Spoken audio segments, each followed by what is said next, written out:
Hey babes, welcome back. I'm gonna make this one a little bit short today, but I have been getting some questions about the Dremel that I use and how I do my rims. So I'm gonna jump right into it. This is the Dremel that I have currently. I've had it for about 8 months. I bought it at Lowe's. It was a little bit more expensive than my first one, but so far it's definitely been worth it. If you're doing these all the time, I would definitely say it's a good investment. It's cordless.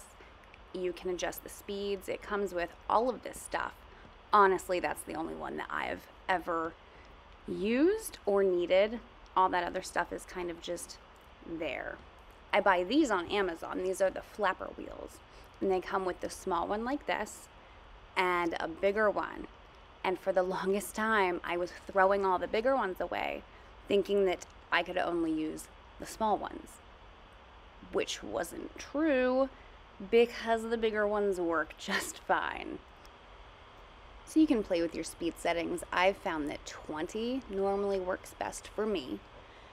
And you just take it, angle it on the edge of your cup so that the bottom lip that's worn into that flapper wheel is just touching it.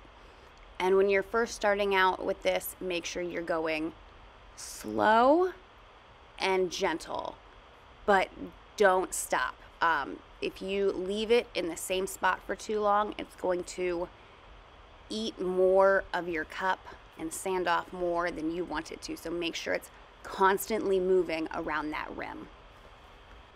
And as you go, you'll get a feel for it, and you'll be able to tell if you need to do a little bit more on this area, or if this is how you like it, and it's pretty easy to know when you're done.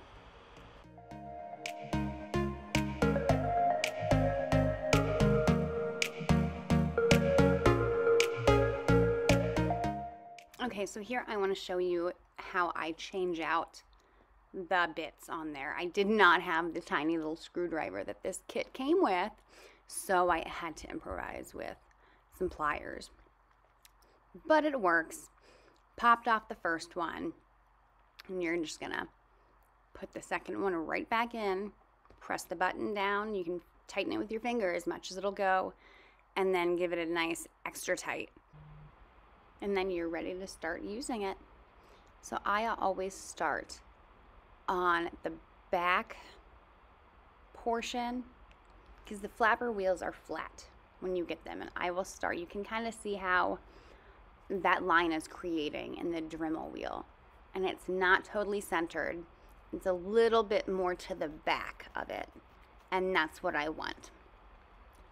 I've found that if you start that ridge right in the middle of the flapper wheel, the longevity of the flapper wheel won't be very long, and you will be changing out your flapper wheels quite often. So I do it this way just to try and get a little bit more time out of each flapper wheel so I'm not changing them constantly. So there it is. I think you guys should get the hang of it by now, and if you don't, let me know. You can contact me in the group, leave a comment below.